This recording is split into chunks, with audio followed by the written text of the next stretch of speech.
And Freckles is still here with us, and we're going to go into chapter 33. We're going to try and just burn through the rest of this book because we've been slacking over here at Crawl Talk Run on reading this and finishing it off. So I apologize, Miss Pauline and her class from last year. I'm so sorry I never finished it. So we'll get this through, and we hope you enjoy it. I have another book that I really want to read to you guys. It's called Little Pilgrim's Big Journey, and it's paraphrase or an allegory of the Christian journey through life. And this one is essentially a paraphrase for little kids, but we'll get to that later. So this is chapter 33, I believe it is now. So we will go on and read this chapter. Yeah, because that was 31 and 32 and 33. Cool. Now we're on the same page, and it's already been a minute. Let's get to it. So this chapter is called The Friend of Little Children, Jesus and the Children, from Matthew 18:19 and Mark 10 and Luke 18.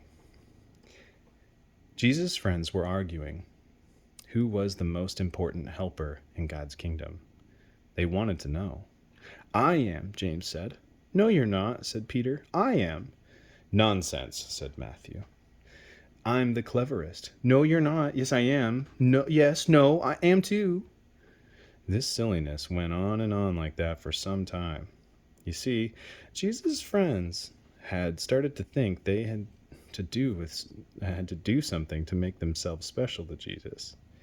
That if they were the cleverest or the nicest or something, Jesus would like them best. But they had forgotten something God had been teaching his people all through the years, that no matter how clever you are, or how good you are, or how rich you are, or how nice you are, or how important you are, none of it makes any difference. Because God's love is a gift.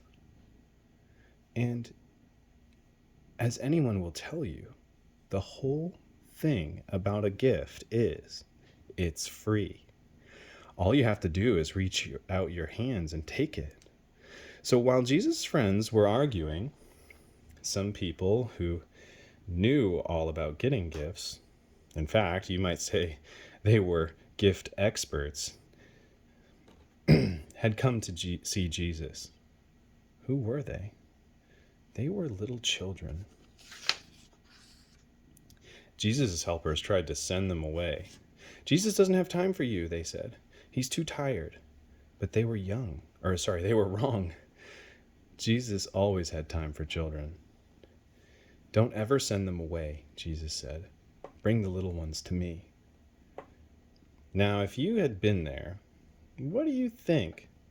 Would you have had to line up quietly to see Jesus? Do you think Jesus would have asked you how good you'd been before he'd give you a hug? Would you have had to be on your best behavior and get dressed up and not speak until you're spoken to? Or would you have just done what these children did?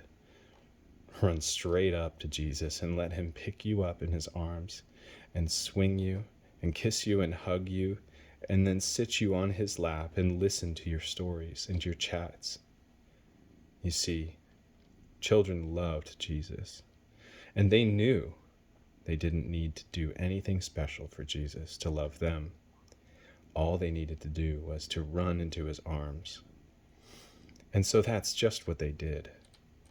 Well, after all the laughing and games, Jesus turned to his helpers and said, "No matter how big you grow, never grow up so much that you lose your child's heart, full of trust in God. Be like these children. They are the most important in my kingdom."